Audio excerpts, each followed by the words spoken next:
बहुत स्वागत है आप सभी का जी दिल्ली एनसीआर हरियाणा में। और आज विजय चौक से आप हमारी खास पेशकश देखेंगे, जहां हम सत्ता पक्ष से भी सवाल पूछेंगे और विपक्ष से भी सवाल पूछेंगे। ये वही विजय चौक है, संसद की शान है, गौरवशाली प्रतीक, जहां पर हम हर गणतंत्र दिवस पर स्वतंत्रता और राष्ट्रीय एकता की परेड देखते हैं। ये वही गौरवशाली प्रतीक का एक स्मारक है, जहां पर देश के कोने कोने से पर्यटक यहां आकर पहुंचते हैं और ऐतिहासिक इमारतों को और विरासतों को देखते हैं। लेकिन आज देश की इसी राजधानी दिल्ली में एक ऐसी समस्या आई है जिसकी वजह से बच्चे, बूढ़े, हर कोई परेशान है। एक तरह से कहा जाए कि दिल्ली में इस वक्त हेल्थ इमरजेंसी की सिचुएशन देखने को मिल रही है। दिल्ली का ओवरऑल AQI देखा जाए तो ग्राफ 4 लागू होने के बावजूद फिलहाल कोई सुधार देखने को नहीं मिल रहा है। और आज इसी मुद्दे पर विस्तार से हम चर्चा करेंगे और हर एक पहलुओं को समझेंगे कि आखिर सत्ता पक्ष की क्या रणनीति है। क्योंकि एक तरह से कहा यह जा रहा है कि अभी सरकार में आए हुए बीजेपी को कुल 9 महीने का समय हुआ है, तो उन्हें और समय चाहिए दिल्ली की हवा में सुधार करने के लिए, एक बेहतरीन वातावरण देने के लिए। तो वहीं सत्ता में रह चुकी आम आदमी पार्टी लगातार बीजेपी की कार्यशैली पर सवाल उठा रही है। तो चलिए अब चर्चा की शुरुआत करेंगे इसी विजय चौक से और समझने का प्रयास करेंगे सभी पहलुओं का। हमारे साथ भारतीय जनता पार्टी से प्रवक्ता शुभेंदु शेखर अवस्थी जी मौजूद हैं और आम आदमी पार्टी का पक्ष रखने के लिए वैभव श्रीवास्तव जी हमारे साथ मौजूद हैं और मेरी सहयोगी तान्या भी हमारे साथ जुड़ेंगी और हम सभी लोग आज इन पहलुओं पर विस्तार से चर्चा करेंगे। एक बार मैं बहुत स्वागत करती हूँ आप दोनों का ही जी दिल्ली एनसीआर हरियाणा पर। शुरुआत शुभेंदु जी मैं आपके साथ करना चाहूंगी, क्योंकि आज जिस जगह पर हम खड़े हैं साफ तौर पर हम देख पा रहे हैं कि एक तरफ धुंध है तो दूसरी तरफ विषैली स्मॉग की चादर है। जब आप लोग दिल्ली विधानसभा चुनाव के दौरान स्टेज से आए, आप लोगों की ओर से ऐलान किया गया कि हम आते हैं अगर सत्ता में तो दिल्ली की हवा को साफ कर दिया जाएगा। एक तरफ मान लिया जाए कि अभी सिर्फ 9 महीने हुए हैं, समय की कमी रही है, एक तथ्य आप लोगों का, लेकिन दूसरी तरफ कुछ तो सुधार दिखना चाहिए ना। AQI में कोई सुधार फिलहाल देखने को नहीं मिल रहा है, क्या वजह मानी जाए?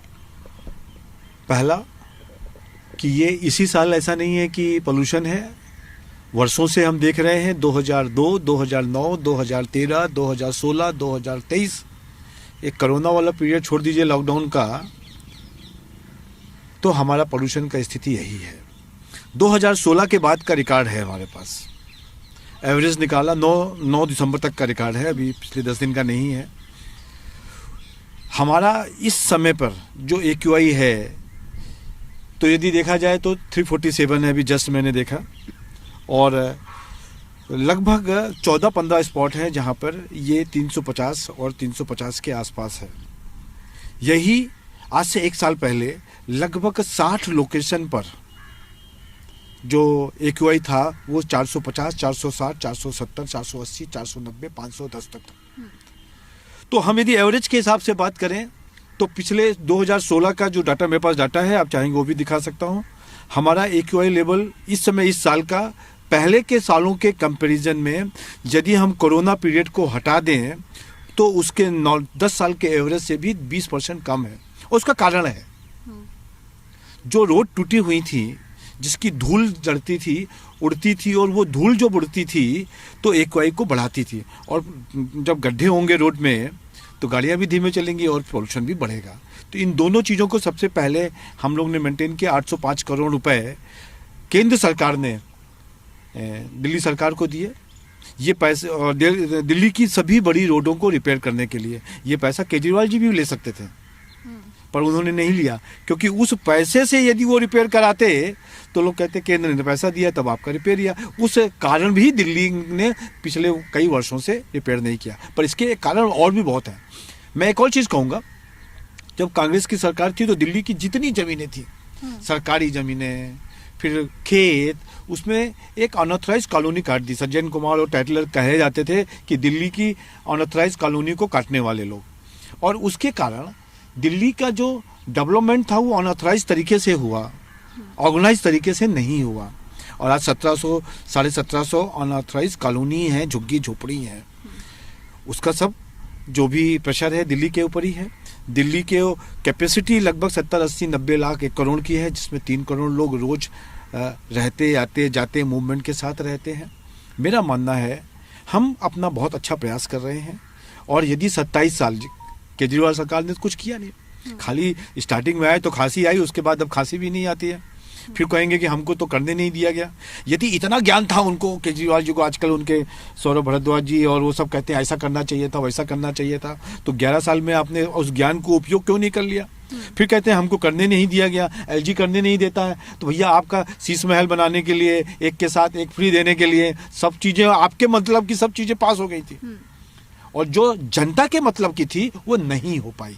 मेरे को लगता है हमको भी 6-7 महीने सरकार बने हुए, 7 महीने 7.5 महीने हुए हैं, 11 महीने हो गए सर। भाई हमारा सरकार जिस दिन बनी, जिस दिन वोटिंग हुई है और उसके बाद शपथ ग्रहण लिया, तो थोड़ी तो सांस लेने दोगे? अभी भी दिसंबर का 14 तारीख चल रही है। मैंने 2 महीने माइनस कर दिए थे हाँ, शुरू में ना, तो 9 महीने चलिए मान लेते ठीक है, तो वही कह रहे हैं 8-9 महीने में हम इंफ्रास्ट्रक्चर पे चेंज नहीं कर सकते, पर हाँ कुछ चीजें आपको मैं जरूर बताना चाहता हूँ कि लगभग 1800 टीमें लगी हुई हैं दिल्ली के अंदर, कुछ उसमें 500-600 टीमें ऐसी लगी हुई हैं जो रास्ते में डस्ट पड़ी हुई है। हम लोगों ने 60-70 लोकेशन पे जहाँ पे लगातार पोल्यूशन का हॉट स्पॉट रहता था 450-500 पिछले साल को, उनको आइडेंटिफाई करके उसमें देखा कि क्या कारण है, तो उसको ठीक किया। 16-17 पे आए हम लोग। अब जगह जगह पे जो बर्निंग हो रही है उसको कंट्रोल करने के लिए टीम है, जो डस्ट उड़ रही है, कंस्ट्रक्शन हो रहा है कहीं पे, कुछ लोग तब भी नहीं मानते, करते जाते हैं, उसको रोकने के लिए, ऐसे इंडस्ट्रियल चीज़ों को रोकने के लिए हमने 1800 के ऊपर हमने टीमें बनाई हैं, और लगभग 300 लोग सेंट्रली भी मॉनिटर्ड कर रहे हैं कि कहाँ पे AQI बढ़ गया, उसको कैसे कंट्रोल करें। और मैकेनिकल स्वीपिंग मशीन्स जो पहले 200-250 थी, अब हमने 450 करी हैं। ऐसे स्प्रिंकलर्स हमने किए हैं, रोड पे स्प्रिंकलर्स कहे हैं। ये सब टेम्परेरी मेजर्स हैं। जो लॉन्ग टर्म मेजर्स है, जैसा कि पहले हमने किया कि ईस्टर्न पेरिफेरल्स और वेस्टर्न पेरिफेरल्स को बनवा के हमने जितने जो नॉर्थ इंडिया के जितने स्टेट से जो गाड़ियां दिल्ली के लिए नहीं थी, बाहर कहीं और स्टेट में जा रही थी, उनको 11 लाख गाड़ियों को पर डे बाहर से निकालते हैं हम लोग। और एक UR2 जो एयरपोर्ट से सीधा सोनीपत निकलता है, उसको भी बना के ये बताया है कि दिल्ली का इंफ्रास्ट्रक्चर से ही इसका सोल्यूशन आएगा। चलिए, ये तो बात हुई सत्ता पक्ष की, सॉल्यूशन की। उनका कहना है कि अभी अगर कुल मिलाकर देखा जाए तो मोटा मोटा 9 महीने उनकी सरकार ने काम किया है और उसमें बदलाव देखने को मिला है। वैभव जी, सबसे पहले तो आरोपों पर जाने से पहले, क्योंकि आप पूरा होमवर्क करके आए हैं, देख रही हूं मैं, सबसे पहले मैं यही समझना चाहूंगी, शुभेंदु जी ने जो अपनी बातें रखी हैं, अपने काम गिनवाए हैं, उससे कितना संतुष्ट है विपक्ष?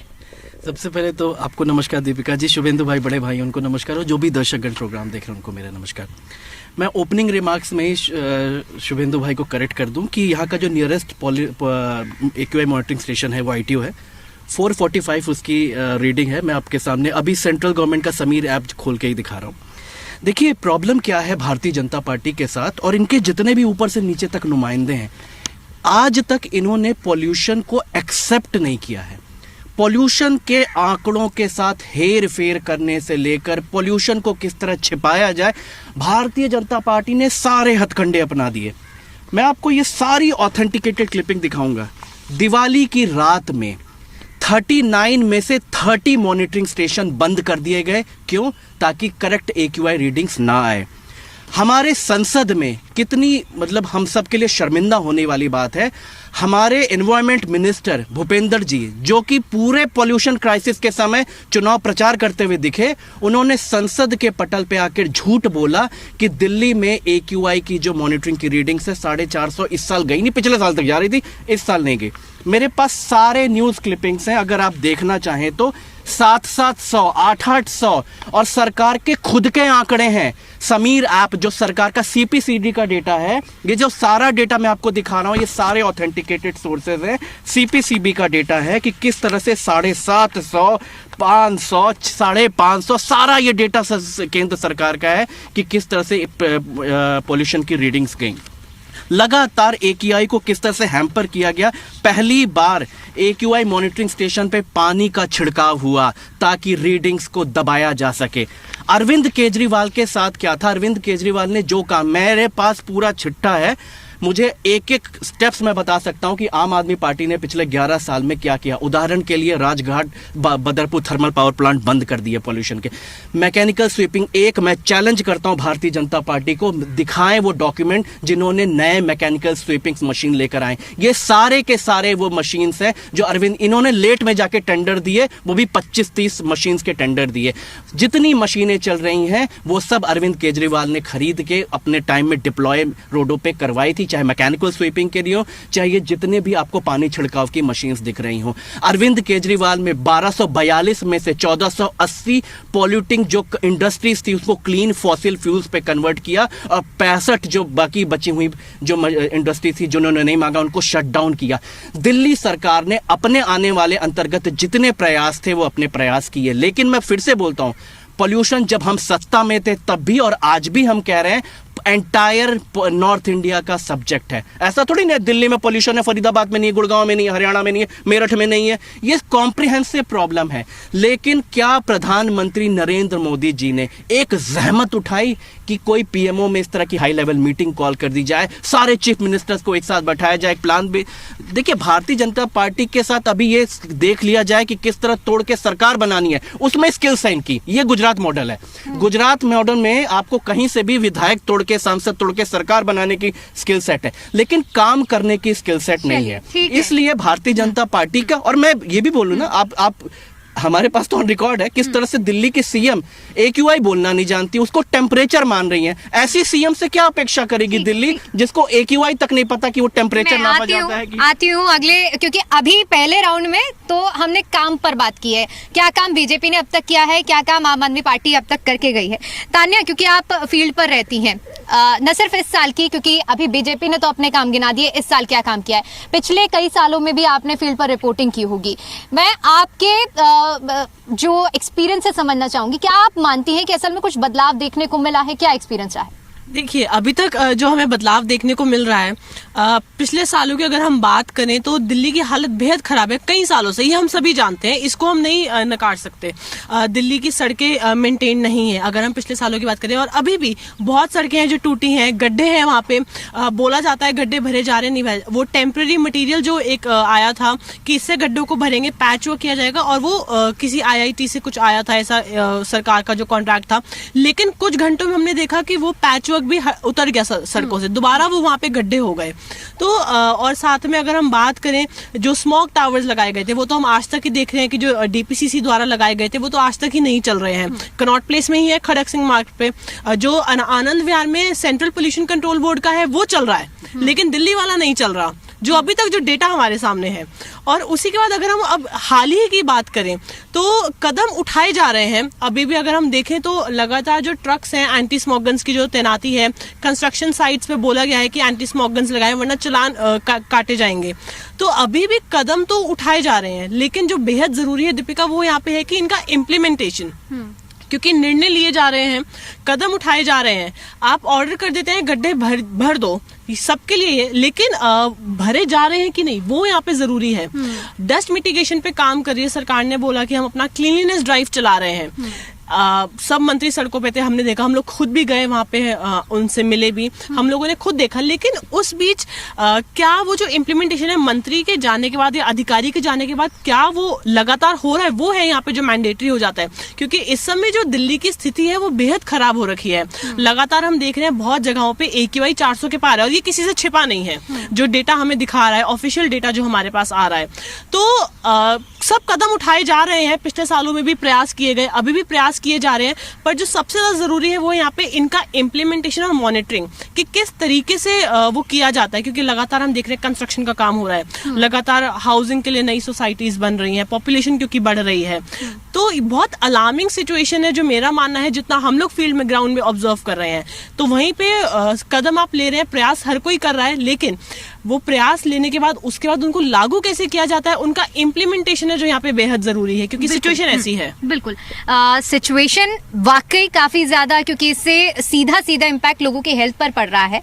शुभेंदु जी, अब मैं आपसे सीधा समझना चाहूंगी, क्योंकि आम आदमी पार्टी के पास तो हर बार अभी भी वैभव जी ने कहा कि हमें समर्थन नहीं मिला, काम नहीं कर पाया। आप भी कह रहे हैं कि आम आदमी पार्टी की ओर से यही कहा गया कि उन्हें काम नहीं करने देने का आरोप लगाने की बात सामने आती रही। लेकिन आपके साथ तो ये भी नहीं है, केंद्र में भी आप हैं, राज्य में ट्रिपल इंजन की आपकी सरकार है। तो ऐसे में बड़ा सवाल ये भी है कि नेशनल क्लीन एयर प्रोग्राम, जिसके तहत करोड़ों रुपए का फंड जारी किया जाता है, एक आम आदमी जो आज इस प्रोग्राम को देख रहा है उसके मन में भी यही सवाल होगा कि करोड़ों का फंड, बावजूद इसके दिल्ली में आज भी जहरीली हवा, कहने के लिए काम आपने भी गिनवा दिए। लेकिन क्या आपको लगता है, आप राजनीति से परे उठकर एक आम आदमी के तौर पर सोचिए, क्या ये काम वाकई काफी है? क्या लोग आज दिल्ली में रहने के लिए, यहां से पलायन करने के लिए मजबूर नहीं हो रहे हैं? देखिए दीपिका जी, हमने जब सरकार बनाई और उस समय भी कहा, उसके पहले भी लोगों को यही कहा कि हम इसके ऊपर एक स्थायी सलूशन लाएंगे।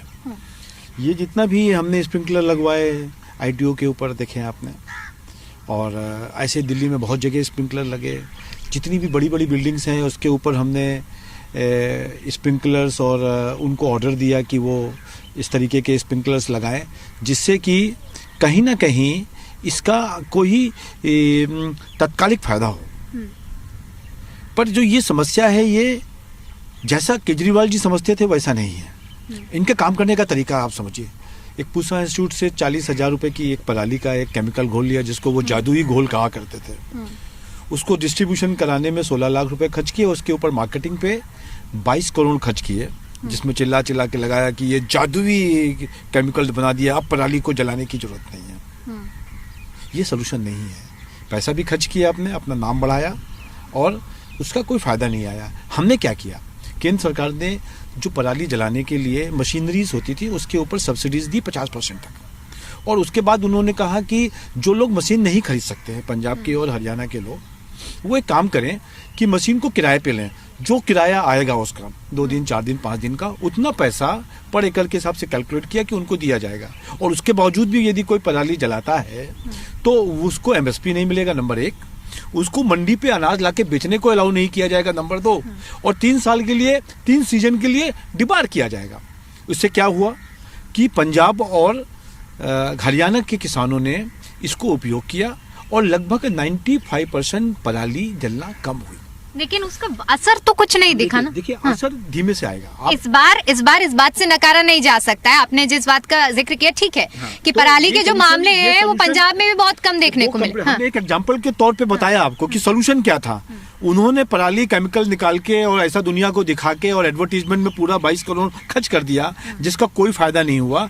वहीं केंद्र सरकार ने एक सब्सिडी देके, एक उसको पॉलिसी बना के और बोला FIR होगा आपके ऊपर, पेनाल्टी भी अलग होगी, एमएसपी पे भी नहीं मिलेगी, आपका अनाज भी नहीं आने देंगे, 3 साल आपको डिबार करके रहेंगे। ऐसे कुछ सोल्यूशन निकालने की आवश्यकता है, पहला।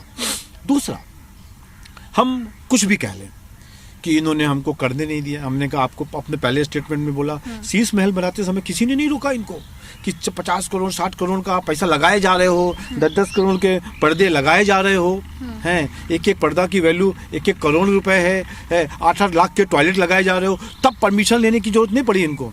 और या एक के साथ एक फ्री करने के लिए कोई परमिशन नहीं चाहिए थी। हाँ, दिल्ली के पोल्यूशन के लिए जितना ज्ञान दे रहे हैं ये लोग कि ये कर दिया था हमने, वो कर दिया था, तो साहब पोल्यूशन कम क्यों नहीं हुआ? मेरा कहना है कि खाली ज्ञान देने से कुछ नहीं होगा। आपको जब लगता है कि कोई काम नहीं हुआ तो बीजेपी वालों ने नहीं करने दिया, काम हो गया, आप कहते मेरा मॉडल हेल्थ का सबसे अच्छा था, मेरा मॉडल एजुकेशन का सबसे अच्छा था, तो बीजेपी ने क्यों करने दिया उनको? ठीक है, अच्छा मुद्दा उठाया है वैभव जी। अब सवाल तो ये भी है, क्योंकि आप शिक्षा के मॉडल पर कहते हैं कि देश भर में अगर किसी की शिक्षा मॉडल की प्रोत्साहन होती है, तारीफ होती है, तो आम आदमी पार्टी की और दिल्ली की होती है। तो अगर जब शिक्षा के क्षेत्र में आप काम कर पाए, स्वास्थ्य के क्षेत्र में आप मोहल्ला क्लिनिक बनाने में एक बड़ी उपलब्धि मनाते हैं, तो आप पोल्यूशन में 11 साल तक क्यों नहीं कुछ ऐसा कर पाए कि दिल्ली में आपके ही कार्यकाल में लोगों को साफ हवा मिल जाती? दीपिका जी, बस एक चीज, 2-3 चीजों पे रिवर्ट कर दूं शुभेंदु जी के, कि सबसे पहले तो इन्होंने बड़ा लिकर की एक से एक दारू फ्री करने की बात कही थी।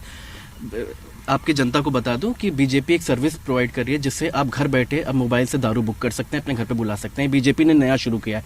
तो ये हमें नैतिकता का पाठ भारतीय जनता पार्टी पढ़ाती थी, उनकी नैतिकता मैं आपको बता रहा हूँ। तो नहीं, मैं बता रहा हूँ कि सर कि किस तरह से वो की बात नहीं है। खाली ये कहता हूँ कि शराब के ऐसे कानून बनाने की क्या जरूरत थी जब कानून था कि आपको इतने सारे कितने दिन जेल में रहे आप लोग, मालूम है ना आपके सब नेता, और उसके ऊपर भयंकर इल्जाम है कि मैं पहली बात तो ये कि वो कानून नहीं सर, बस एक ये वो सब्जेक्ट पे अगर डिस्कशन है तो मेरे पास पूरी स्टडी है उसकी। मैं वो बता दूं कि लिकर वाले एंगल पर नहीं जाएंगे। Liquor same to same liquor policy Punjab में चल रही है, उससे दुगना रेवेन्यू जनरेट किया है, और इसलिए हम इसमें मैं बता रहा हूँ, उस पे भी मैं उस पे पूरा डिटेल भी तो गुजरात के पोर्ट पे ड्रग्स अदानी की पकड़ा रही है, उस पे कोई नहीं बात कर रहा है। देखिए वो क्या, मैं पॉल्यूशन पे ही बात करूंगा। देखिए पराली पे अभी शुभेंदु भाई ने भी अपने सरकार के काम दिलाए, वो इतने अच्छा उन्होंने प्रयास किया, इतनी सब्सिडी दे रहे हैं, और पंजाब में जो कम करने का भी जो श्रेय वो खुद ले रहे हैं, यूपी में क्यों नहीं ले पा रहे हैं, राजस्थान में क्यों नहीं ले पा रहे हैं? इस साल CAQM के और IACR के खुद के आंकड़े हैं कि यूपी में दुगने से ज्यादा पराली जली है, राजस्थान में दुगने से ज्यादा। ऐसा तो है नहीं कि राजस्थान, पंजाब, हरियाणा इन सब का कंट्रीब्यूशन होता है इन सारी पॉल्यूशन में। और मैं और एक चीज और भी बता दूं, केंद्र सरकार के खुद का एफिडेविट है सुप्रीम कोर्ट में 2022, टू बी स्पेसिफिक शायद सितंबर 2022 का, कि किस तरीके से पराली से मात्र 8% पॉल्यूशन, ये 2022 में केंद्र सरकार मान चुकी है, लेकिन इस साल भी अभी नहीं, क्योंकि आंकड़े सब आ गए। नहीं, इससे पहले भारतीय जनता पार्टी के लोग आम आदमी पार्टी और किसानों को गाली कोस के गाली दे रहे थे कि इन्हीं की वजह से पॉल्यूशन हो गया। अब हम ये बताते हैं लॉन्ग टर्म सॉल्यूशंस पे। देखिए अरविंद केजरीवाल ने जो अपना प्रयास किया, मैं फिर से कह रहा हूं, शिक्षा पे क्यों हम सफल हो पाए, क्योंकि मल्टी गवर्नेंस स्ट्रक्चर नहीं था। पॉल्यूशन और यमुना, बार बार हम जब सत्ता में थे तब भी, और हम सत्ता में नहीं है तब भी हम कह रहे हैं, पॉल्यूशन दिल्ली का चाहे यमुना जी की साफ सफाई, ये मल्टी गवर्नेंस मुद्दा है। पॉल्यूशन में कोई बाउंड्री नहीं देखता। पॉल्यूशन दिल्ली और NCR में 11 अभी भी थर्मल पावर प्लांट चल रहे हैं जो कि कोयले पर चल रहे हैं। 1980 ईंट भट्टे चल रहे हैं बिना किसी पॉल्यूशन चेक के। कैसे उस पे अगर रोकथाम लगाई जाएगी अगर केंद्र सरकार इसमें खुद एक बड़े भाई की मैं बार बार कह रहा हूं। अब एक बहुत शॉर्ट में जवाब दीजिएगा इसी मुद्दे पर, क्योंकि वही बात घूम फिर कर आ गई कि केंद्र में भी आपकी अब सरकार है, पड़ोसी राज्यों की हम बात करें, उत्तर प्रदेश चाहे हरियाणा, सब जगह अब आपका समर्थन है, आपकी सरकार है। सरकार तो हमारी ही होगी, है कोई केजरीवाल जी की थोड़ी ना होगी। वोट चोरी से बन जाती है। हाँ, जो कैसे भी बना। आप भी वोट चोरी का मुद्दा उठा रहे हैं। दिल्ली में प्रूफ किया हमने, दिल्ली में तो हमने प्रूफ किया। अब क्या हुआ कि कई बार हमको लगता है कि हम लोग कुछ ना कुछ एक आध एग्जाम्पल सेट करते हैं। इन्होंने बहुत बड़ा काम किया पोल्यूशन के ऊपर 11 साल के अंदर। एक बड़ा सा स्मोक टावर लगाया, और उसको देखने के लिए हम लोग जब भी कनाट प्लेस के मंदिर जाते थे तो उसको भी देखने जाते थे, और मंदिर पे हम लोग चेक करते थे, कनाट प्लेस हनुमान मंदिर पे कि कितना AQI है, और जब उस टावर के नीचे खड़े होते थे तो भी उतना ही आता था।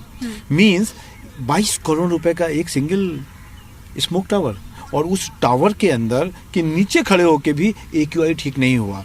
मेरा कहना है, और इन्होंने कहा था हम रोड पे लगा देंगे, हम चौराहे पे लगा देंगे, पर एग्जाम्पल सेट किया केजरीवाल जी ने कि हम एक ही लगाएंगे, एक ही शीश महल, एक ही स्मोक टावर। वो एक स्मोक टावर लगाया गया, लेकिन वो भी उस पर आरोप है कि वो चला नहीं। ठीक है, उनके कार्यकाल में नहीं चला, तो आपके पास भी तो 11 महीने का समय था। मैं एक चीज बता रहा हूँ, हमने जो भी बात कही, यमुना नदी को साफ करने के लिए यदि आप 2016 के बाद से लीद नहीं निकालेंगे तो हम 11 महीने में नहीं निकाल सकते। लीद मतलब जो नीचे पानी मिट्टी बैठती जाती है। हमने लगभग लाखों टन मटेरियल निकाला है लीद का, नंबर 1। नंबर 2, कह रहे थे कि हम हर बार कूड़ा साफ कर देंगे, और 3 पहाड़ है कूड़े के। आज मैं आपके चैनल के माध्यम से दीपिका, आज जितने लोग देख रहे हैं उनको मैं डेट दे रहा हूँ, सितंबर 2026 में भलसुआ का जो कूड़े का पहाड़ है वो हट जाएगा। नोट कर लीजिए वैभव हाँ, जी, एक नई तारीख आपको मिल गई, ऑन एयर ऑन कैमरा। पहली तारीख है, और नई तारीख जो भी हो, और उसी में किसानों की आय दुगनी होनी थी, वही वाली तारीख है। 2022 में किसानों की आय दुगनी होनी थी। नहीं, बस प्रधानमंत्री जी का वो बता रहा हूँ, आपने बोला था ना प्रधानमंत्री। अच्छा ठीक है, क्योंकि समय कम है, एक समय कम। हाँ। इसी तरीके से ओखला वाला जो पहाड़ है उसको भी हम खत्म करेंगे 26 में ही, और 27 के एंड तक हम गाजीपुर का। चलिए, उम्मीद करते हैं जो तारीख आपने दी है उस समय पर काम होना चाहिए। एक और सवाल आखिरी कमेंट में आपसे चाहूंगी, क्या आपको लगता है कि दिल्ली में जो विपक्ष की जिम्मेदारी आप लोगों को दी है आम आदमी पार्टी नैतिक तौर पर उसे निभा रही है? सवाल इसलिए क्योंकि नेता प्रतिपक्ष हैं आतिशी, मुख्यमंत्री भी रह चुकी हैं, जिम्मेदारी उनकी बनती है कि दिल्ली में अगर इस तरह की हेल्थ इमरजेंसी लागू है तो उनको मुख्य भूमिका पर आना चाहिए, किसी तरह की आवाज उठानी चाहिए। गायब है, उनसे ज्यादा तो आवाज सौरभ भारद्वाज उठा रहे हैं। तो क्या मान लिया जाए कि केजरीवाल, जिन्हें राजनीति में चेहरा बनाया गया, जिसने दिल्ली ने अपना बेटा बनाया, वो भी गायब है इस हेल्थ इमरजेंसी में, तो ये दिल्ली वाले ठगा महसूस नहीं करेंगे? दीपिका जी, थोड़ी सी बातें आपकी थोड़ी कॉन्ट्राडिक्टरी है, उसका रीजन है। देखिए, आम आदमी पार्टी या किसी भी पार्टी में सबका अपना अपना एक सबका अपना दायरा होता है, सबकी अपनी जिम्मेदारी होती है। कोई भी सदन का कोई भी टाइम रहा हो, एक भी मोमेंट बता दीजिए आतिशी जी गायब रही हो या उन्होंने लोग दिल्ली के हक की लड़ाई। आपको नहीं लगता कि अभी हेल्थ इमरजेंसी है? दूसरा बताता हूँ, दिल्ली ने अभी हाल फिलहाल में जो प्रोटेस्ट हुए थे उसमें आतिशी जी ने पूरी प्रमुख भूमिका निभाई थी। सौरभ भारद्वाज जी दिल्ली के प्रदेश अध्यक्ष हैं और आम आदमी पार्टी के सीनियर लीडर हैं, कैबिनेट मिनिस्टर रहे हैं। आप जानते हैं कि वो किस तरह से उन्होंने जिम्मेदारी निभाई है, एक एक चीजें ऊपर से नीचे तक जानते हैं। आतिशी का नाम ले रहे हो, नेता प्रतिपक्ष है वो, जनता ने उन्हें चुना है। सौरभ भारद्वाज वो नाम है जिन्हें जनता ने मैंडेट नहीं दिया है। कुछ उम्मीदें रही होंगी ना जनता की, ताकि उनके लिए आवाज उठाएंगे, लेकिन जब इस तरह की उम्मीदों के समय में जब उनको खरा उतरना चाहिए तब तो गायब नजर आ रही है। देखिए, पार्टी के लेवल पे जब भी प्रेस कॉन्फ्रेंस हो रही है, सौरभ भारद्वाज उसको प्रमुखता से उठा रहे हैं। मैं फिर से कह रहा हूँ, मुद्दा दिल्ली के लोगों के हक के लिए। और मैं आपने कहा नैतिक विपक्ष की बात, आम आदमी पार्टी हल्की विपक्ष नहीं है, 22 विधायकों के साथ चुनी गई। एक फोटो और दिखा देता हूं आपको, ये कल की फोटो है, ये है दिल्ली के एलजी साहब, ये अहमदाबाद में क्रिकेट मैच देख रहे हैं। पिछले साल तक नाली में वो टॉर्च डाल के वो पानी घूमते थे गंदा, इस साल अहमदाबाद में इस तरह से दिल्ली ने दिल्ली को बर्बाद किया है 4 इंजन के साथ। केजरीवाल जी कहाँ हैं? दिल्ली में थे, अभी गए गोवा, दिल्ली में थे, फिर से गोवा में थे। उन्होंने दूसरा सीसमेल बनवाया चंडीगढ़ में, अब बोले दिल्ली में रहने की जरूरत प्रूफ कर दीजिए, प्रूफ कर दीजिए। माफी के साथ रोकूंगी क्योंकि समय कम है, इसलिए चर्चा को यहीं समाप्त करना पड़ेगा। आप दोनों ही मेहमानों का बहुत शुक्रिया और तान्या भी मेरे साथ सहयोगी जुड़ी हैं, उनका भी बहुत शुक्रिया। तो देखिए, दिल्ली में इस वक्त जिस तरह के हालात बने हैं वो काफी ज्यादा दयनीय है, क्योंकि यहाँ पर लोग इतने ज्यादा AQI की वजह से काफी परेशानियों का सामना कर रहे हैं। ऐसे में सवाल ये भी है कि आखिर बीजेपी की ओर से क्या कुछ काम और कदम उठाए जा रहे हैं ताकि आने वाले समय में इस तरह की हेल्थ इमरजेंसी जैसी सिचुएशन दिल्ली में ना आए। फिलहाल के लिए इतना ही, दीजिए इजाजत, नमस्कार।